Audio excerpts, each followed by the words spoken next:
নমস্কার, Gyandeep study centre YouTube চ্যানেলে প্রত্যেকে স্বাগত জানিয়ে আজকের আপনাদের সামনে আরও একটি নতুন ভিডিও নিয়ে উপস্থিত। আজকের এই ভিডিওটি খুবই গুরুত্বপূর্ণ হতে চলেছে।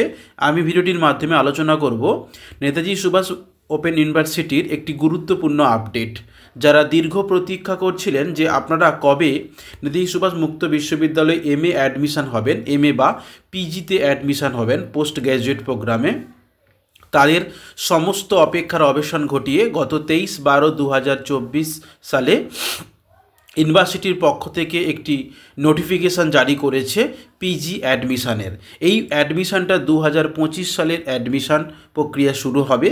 এই ভিডিওটির মাধ্যমে আমি আলোচনা করব কোন কোন সাবজেক্টে অ্যাডমিশান এখানে হওয়া যাবে এবং অ্যাডমিশান হতে গেলে কি কি ক্রাইটেরিয়া লাগবে, কি কি কোয়ালিফিকেশান লাগছে এবং কোন সাবজেক্টের জন্য কত টাকা এবং অ্যাডমিশানের প্রসিডিওর কী আছে, এছাড়া অ্যাডমিশান হওয়ার পরে আপনাদের কি করণীয়, এই সমস্ত কিছু আমি এবং অ্যাডমিশানের লাস্ট ডেট কবে, এই সমস্ত কিছু আমি এই ভিডিওটির মাধ্যমে তুলে ধরব।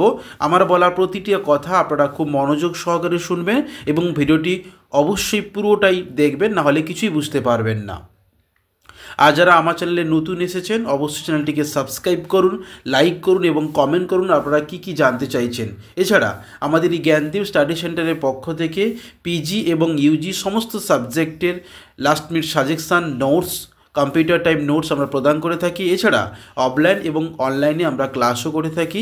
ডেসক্রিপশন বক্সে আমাদের হোয়াটসঅ্যাপ গ্রুপ থাকবে। 2025 সালে যারা অ্যাডমিশান নিয়েছেন তাদের হোয়াটসঅ্যাপ গ্রুপ থাকবে। সেই হোয়াটসঅ্যাপ গ্রুপে আপনি অ্যাড হয়ে আপনার সমস্যাগুলো আপনারা আলোচনা করতে পারেন। আমরা দেখে নেব, আপনারা দেখতে পাচ্ছেন নেতাজি সুভাষ ওপেন ইউনিভার্সিটি যেটা 23/12/2024 নোটিফিকেশান জারি করেছে। এখানে বলা হয়েছে online application are invited from eligible India nationals for admission to the following postgraduate program as per approval of UGC DAB white file নম্বর এত। অর্থাৎ এখানে বলা হয়েছে আপনারা যে অ্যাডমিশন হবেন পোস্ট গ্র্যাজুয়েট প্রোগ্রামে, এই সম্পূর্ণ অ্যাডমিশন প্রসিডিওরটা কিন্তু অনলাইন মাধ্যমে, কোনো রকম অফলাইনে কিন্তু নয়। এবার আমরা দেখে নেব কোন কোন সাবজেক্টে আপনারা অ্যাডমিশন হতে পারছেন।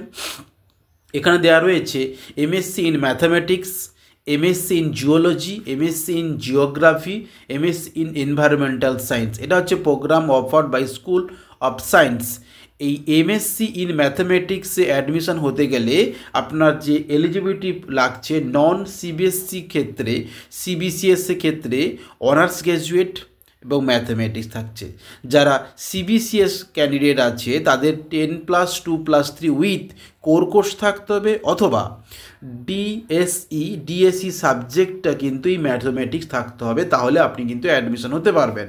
এবার আমরা দেখে নেব জিওলজিতে অ্যাডমিশন হতে গেলে যারা সিবিসিএস ক্যান্ডিডেট থাকছেন তাদের অনার্স গ্র্যাজুয়েট থাকতে হবে, এবং যারা নন সিবিএসসি তারা অনার্স গ্র্যাজুয়েট, এবং যারা CBCS candidate honours graduate with DSE সাবজেক্টে কিন্তু আপনার জিওলজি থাকতে হবে। এরকমভাবে জিওগ্রাফি ঠিক একই রকম, এমএসসি এনভায়রনমেন্টাল সায়েন্সও ঠিক একই রকম ক্রাইটেরিয়া আপনার লাগছে। এক্ষেত্রে গুরুত্বপূর্ণ ঘোষণা ইউনিভার্সিটির পক্ষ থেকে বলা হয়েছে important note for PGZO, PGGR and PGES, অর্থাৎ জিওলজি, জিওগ্রাফি এবং এনভায়রনমেন্টাল সায়েন্স।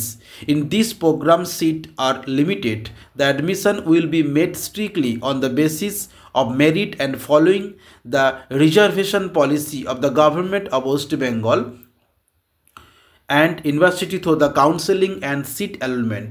অর্থাৎ এখানে বলা হয়েছে যে জিওলজি এবং জিওগ্রাফি এবং এনভায়রনমেন্টাল সায়েন্সের ক্ষেত্রে এই যে সাবজেক্টগুলো, এই সাবজেক্টগুলোর সিট খুব লিমিটেড সিট।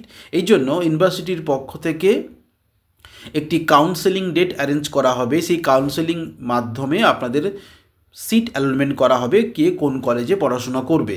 এবার আমরা দেখে নেব program offered by school humanities, অর্থাৎ যে সাবজেক্টগুলো আপনি অ্যাডমিশন হবেন PG Bengali, PG English, MA in English language teaching, MA in journalism and mass communication. এই সাবজেক্টগুলোর জন্য আপনার কী এলিজিবিলিটি লাগছে না, পিজিবিজির ক্ষেত্রে যারা নন সিবিসিএস গ্র্যাজুয়েট থাকতে হচ্ছে and must have studied at last 300 marks in Bengali, অর্থাৎ 300 মার্কে বেঙ্গলি সাবজেক্ট নিয়ে গ্র্যাজুয়েশন পাস হতে হবে। যারা সিবিসিএস ক্যান্ডিডেট তাদের কিন্তু ওই একই রকমভাবে আগের মতো অর্থাৎ ডিএসই সাবজেক্ট কিন্তু বেঙ্গলি থাকতে হবে। এছাড়া যারা পিজিইজি একই রকমভাবে 300 মার্কের যারা নন সিবিএসসি, যারা সিবিএসসি ডিএসই সাবজেক্ট এবং কোর্স হিসাবে কিন্তু থাকতে হচ্ছে। ঠিক একই রকমভাবে MA in English language teaching একই রকমভাবে আপনার ক্রাইটেরিয়া লাগছে। যারা সিবিসিএস তাদের 300 মার্কস নিয়ে গ্র্যাজুয়েট পাস হতে হবে, এবং যারা সিবিসি নন সিবিএসসিএস তারা কিন্তু 300 মার্কস নিয়ে গ্র্যাজুয়েট পাস হতে হবে। আর যারা সিবিসিএস ক্যান্ডিডেট তাদের কিন্তু কোর্সের সাথে সাথে ডিএসই এই সাবজেক্টটা অর্থাৎ ইংলিশ ল্যাঙ্গুয়েজ টিচিং সাবজেক্টটা থাকতে হবে। এছাড়া MA in journal and mass কমিউনিকেশনের ক্ষেত্রে কী কী ক্রাইটেরিয়া লাগছে আমরা দেখে নেব। এখানে বলা হয়েছে নন সিবিএসসিএস এবং সিবিসিএস ক্যান্ডিডেট গ্র্যাজুয়েট 10+2+3 ইনি ডিসিপ্লিন, অর্থাৎ এখানে কিন্তু কোনো 300 মার্ক বা ডিএসই সাবজেক্ট কোনো কিন্তু বাধ্যবাধকতা নেই। আপনি নন সিবিএসসি হন এবং সিবিএসসি হন, আপনার কিন্তু ওই গ্র্যাজুয়েট পাস হতে হবে কিন্তু মাস কমিউনিকেশন নিয়ে সাবজেক্টে নিয়ে এটা গ্র্যাজুয়েট পাস হতে হবে। এবার আমরা দেখে নেব এমএ ইন হিস্ট্রির ক্ষেত্রে কি যোগ্যতা লাগছে আপনার না পিজিইএইচআই সাবজেক্টের ক্ষেত্রে যারা নন সিবিএসসি ক্যান্ডিডেট তাদের কিন্তু গ্র্যাজুয়েট পাস হতে হবে। এখানে অনার্স এবং পাস বলে দেওয়া নেই, তো আপনার প্রত্যেকে কিন্তু এখানে অ্যাডমিশন হতে হবে। গ্র্যাজুয়েট যারা পাস করবে তাদের কিন্তু 300 মার্কসের কিন্তু হিস্ট্রি গ্র্যাজুয়েশন হতে হবে। এছাড়া যারা সিবিএসসি ক্যান্ডিডেট রয়েছে 10+2+3 তাদের কোর্স হিস্ট্রি থাকতে হবে, এবং ডিএসই সাবজেক্টটা কিন্তু হিস্ট্রি থাকতে হবে। এবার আমরা দেখে নেব MA in political science, MA in public administration. MA in political science বলা হয়েছে নন সিবিএসসি ক্ষেত্রে আপনাকে কিন্তু একই রকমভাবে 300 মার্কস নিয়ে গ্র্যাজুয়েশন পাস হতে হবে। পাস এবং অনার্স উভয়রা কিন্তু আপনারা অ্যাডমিশন হতে পারবেন। এছাড়া এখানে যারা সিবিএসসি ক্যান্ডিডেট আছে আপনাদের কিন্তু কোর্স অথবা ডিএসই সাবজেক্টটা কিন্তু পলিটিক্যাল সায়েন্স থাকতে হবে। এমএ ইন পাবলিক অ্যাডমিনিস্ট্রেশনের ক্ষেত্রে বলা হয়েছে নন সিবিএসসি এবং সিবিএসসি উভয়ের ক্ষেত্রে আপনাদের গ্র্যাজুয়েশন হলেই কিন্তু হবে। এখানে বলা হয়েছে নেক্সট প্রোগ্রাম যেটা বলা হয়েছে MA in education. MA in এডুকেশনের ক্ষেত্রে খুব ইম্পর্টেন্ট একটি subject MA in education. Non CBSC ক্ষেত্রে আপনাকে কিন্তু গ্র্যাজুয়েশন থাকতে হচ্ছে, 300 মার্কস নিয়ে গ্র্যাজুয়েশন থাকতে হচ্ছে। আপনি পাস গ্র্যাজুয়েশন হোক বা অনার্স গ্র্যাজুয়েশন হোক না কেন আপনার অ্যাডমিশন হতে পারবেন। এছাড়া এখানে বলা হয়েছে other graduate 10+2+3 with BEd special BEd duly approved by the specific regulatory authority. আপনার যদি বিএড পাস হন সেখান থেকে দেখিয়ে আপনারা কিন্তু অ্যাডমিশন হতে পারবেন পিজিইডি সাবজেক্টে, অর্থাৎ এমএ করতে পারবেন। এছাড়া সিবিএসসি ক্যান্ডিডেট আছে আপনাদের প্রত্যেকে কিন্তু ওই সিসি এবং ডিএসই সাবজেক্টটা কিন্তু এডুকেশন থাকতে হবে। ঠিক তেমনইভাবে অ্যাডমিশন হতে পারবেন master of commerce MCom subject, master of social work, MA in economics, MA in library science, master of library science. এই সাবজেক্টগুলো ঠিক একই রকমভাবে যোগ্যতা থাকতে হচ্ছে আপনার। এবার আমরা গুরুত্বপূর্ণ যে বিষয়গুলো আপনার দেখে নেব সেটা হচ্ছে যে কোন সাবজেক্টের জন্য কত টাকা কিন্তু আপনাদের অ্যাডমিশনকে প্রোভাইড করতে হচ্ছে। আপনারা এই যে স্ট্রাকচারটা দেখতে পাচ্ছেন এই স্ট্রাকচারটা সম্পূর্ণ কিন্তু টোটাল ফার্স্ট ইয়ার। যেহেতু মাস্টার ডিগ্রি কোর্সটা আপনাদের 2 ইয়ার্স, তাই এই কোর্সটা কি এই যে টাকাটা এটাকে ডাবল হবে, অর্থাৎ 2 বছরের টাকা আপনার হবে। এই স্ট্রাকচারটা কিন্তু টোটাল 1 ইয়ারের টাকা আপনার লাগছে। যেমন MA in Bengali, English language teaching, history, political science, public administration, education and economics and MCom. প্রত্যেকের জন্য আপনার ফার্স্ট টাইম দিতে হচ্ছে 3800 টাকা এবং 750 টাকা প্রোভাইড করতে হচ্ছে। এটা আমরা নিচে আলোচনা করব 750 টাকা কী টাকা আপনাকে দিতে হবে। টোটাল আপনাকে 1 ইয়ারের প্রোগ্রামে আপনাকে ইউনিভার্সিটিকে প্রোভাইড করতে হবে 4550 টাকা। ঠিক তেমনি master of social works MSW and MSc in ম্যাথামেটিক্সের ক্ষেত্রে 5200 টাকা প্লাস 750 টাকা সমান দিতে হবে 5950 টাকা ইউনিভার্সিটিকে পে করতে হবে। Master of library and information science এমএলআইসির ক্ষেত্রে 10,000 টাকা ফার্স্ট টাইম, তারপরে থাকছে 750 টাকা সমান হচ্ছে 10,750 টাকা। MA in journalism and mass কমিউনিকেশনের ক্ষেত্রে 13,000 টাকা, প্লাস 750 টাকা সমান হচ্ছে 13,750 টাকা পে করতে হচ্ছে 1 ইয়ার।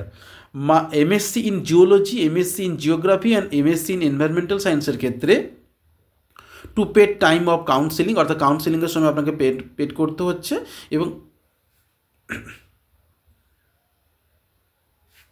এবং এখানে বলা হয়েছে যে 275 টাকা সমান 275 টাকা কিন্তু টোটাল দিতে হচ্ছে, এবং কাউন্সেলিংয়ের সময় ওরা কিন্তু বলে দেবে কী কত সাবজেক্টে কত টাকা আপনাকে দিতে হচ্ছে। এবার আপনি যে 750 টাকা যে পে করছেন সেই যে টাকাটা কী ক্ষেত্রে লাগছে না, যেখানে আপনারা দেখতে পাচ্ছেন অর্থাৎ গ্রুপে যে বেশি টাকাটা লাগছে, সেখানে বলা হচ্ছে এখানে 1+2 of total program fees first year program, অর্থাৎ এই টাকাটা কিন্তু টোটাল ফার্স্ট ইয়ারের জন্য টাকা লাগছে। বি বলছে আদার ফিজ, যেটা 750 টাকা, সেটাকে পার্টে ভাগ করা হয়েছে। বলা হয়েছে এনরোলমেন্ট ফিজ রেস 175 টাকা, plus fees of identity cum registration card 100 টাকা, অ্যানুয়াল ডেভেলপমেন্ট ফিজ 175 টাকা, মাইগ্রেশন ফিজ বলা হয়েছে 25 টাকা, অ্যান্ড অ্যাপ্লিকেশান প্রসেসিং ফিজ কিন্তু 275 টাকা। এই মিলে টোটাল আপনার 750 টাকাটা কিন্তু ফিজ ধরা হয়েছে। এবার আপনাদের এখানে বলা হয়েছে যে অ্যাপ্লিকেশান অফ পিজিজিআর, পিজিজেটো, পিজিইএস অর্থাৎ এনভায়রনমেন্টাল সায়েন্সের ক্ষেত্রে don't have to pay any fees for the time beginning. এছাড়া এখানে আপনাদের গুরুত্বপূর্ণ ডেট অবশ্যই আপনাকে জানতে হবে। Submission of online application form for admission will be available for the applicant 30/12/2024 সকাল 10টা থেকে চলবে 30/1/2025 রাত্রি 9টা পর্যন্ত। অর্থাৎ জানুয়ারি মাসের 30 তারিখ পর্যন্ত আপনার অ্যাডমিশন প্রক্রিয়াটা চলবে সম্পূর্ণ অনলাইনের মাধ্যমে, 1 মাস ধরে অ্যাডমিশন চলবে। ডকুমেন্টস আপলোডিং 30/12/2024 সকাল 10টা থেকে 1/2/2025 রাত্রি 9টা পর্যন্ত, অর্থাৎ ফেব্রুয়ারি মাসের 1 তারিখ পর্যন্ত ডকুমেন্টস আপনি আপলোড করতে পারবেন। অনলাইন ফিস সাবমিশন করতে পারবেন 30/12/2024 সকাল 10টা থেকে 5/2/2025 রাত্রি 9টা পর্যন্ত, ফেব্রুয়ারি মাসের 5 তারিখ পর্যন্ত আপনি অনলাইন ফিস সাবমিশন করতে পারবেন। এছাড়া যারা অনলাইন ফিস সাবমিশন না করে যারা অফলাইনে করতে চান, তাদের এখানে বলা হয়েছে অফলাইন ফিস সাবমিশন থ্রু ব্যাঙ্ক চালান, অর্থাৎ আপনি ব্যাঙ্কে চালান কেটেও কিন্তু ডিউরিং ব্যাঙ্কিং আওয়ার, ব্যাঙ্কিং যে সময়টা আছে সেই সময়ের মধ্যে আপনি গিয়ে ব্যাঙ্কিং চালানের মাধ্যমে আপনি ইউনিভার্সিটিকে টাকা পে করতে পারেন। সেটা ডেট এখানে বলা হয়েছে 2/1/2025 জানুয়ারি মাসের 2 তারিখ থেকে ফেব্রুয়ারি মাস অর্থাৎ 5/2/2025 পর্যন্ত আপনারা কিন্তু পে করতে পারবেন। এই যে আপনারা অ্যাডমিশন হচ্ছে না, প্রথমে কিন্তু আপনাকে রেজিস্ট্রেশন করতে হচ্ছে, তারপরে ডকুমেন্টস আপলোড করবে।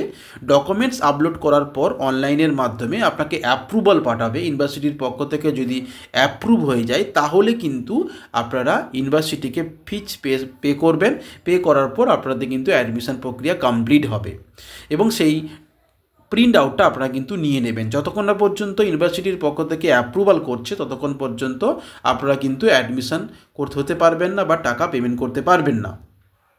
তো এই ছিল যারা পিজি কোর্সে বিভিন্ন সাবজেক্টে বা এমএ কোর্সে বিভিন্ন সাবজেক্টে আপনারা অ্যাডমিশন হবেন নেতাজি সুভাষ মুক্ত বিশ্ববিদ্যালয়ে। তার টোটাল সমস্ত কিছু আমরা এই ভিডিওটির মাধ্যমে আলোচনা করলাম। ভিডিওটি অবশ্যই সাবস্ক্রাইব করবেন, লাইক করবেন এবং কমেন্ট করতে ভুলবেন না আপনারা কী জানতে চান। অবশ্যই ডেসক্রিপশন বক্সে আমাদের কন্ট্যাক্ট নাম্বার দেওয়া থাকবে। এছাড়া যারা 2025 সালে অ্যাডমিশন হতে চাইছেন তাদের কিন্তু হোয়াটসঅ্যাপ গ্রুপ করা হয়েছে, এই লিঙ্ক কিন্তু ডেসক্রিপশন বক্সে থাকবে। আমি আবারও বলছি, যারা বিভিন্ন সাবজেক্টে অ্যাডমিশন হতে চাইছেন নেতাজি সুভাষ মুক্ত বিশ্ববিদ্যালয়ে, আপনারা দেরি করবেন না। আপনাদের দীর্ঘ প্রতীক্ষার পরে কিন্তু এই নোটিফিকেশানটা জারি করেছে, আপনারা অ্যাডমিশন হয়ে যান। এছাড়া জ্ঞানদীপ স্টাডি সেন্টারের পক্ষ থেকে নোটস এবং অফলাইন এবং অনলাইনের মাধ্যমে বিভিন্ন সাবজেক্টে আমরা ক্লাস প্রোভাইড করে থাকি। অবশ্যই কন্ট্যাক্ট করে নেবেন। ভালো থাকবেন, সুস্থ থাকবেন, ধন্যবাদ।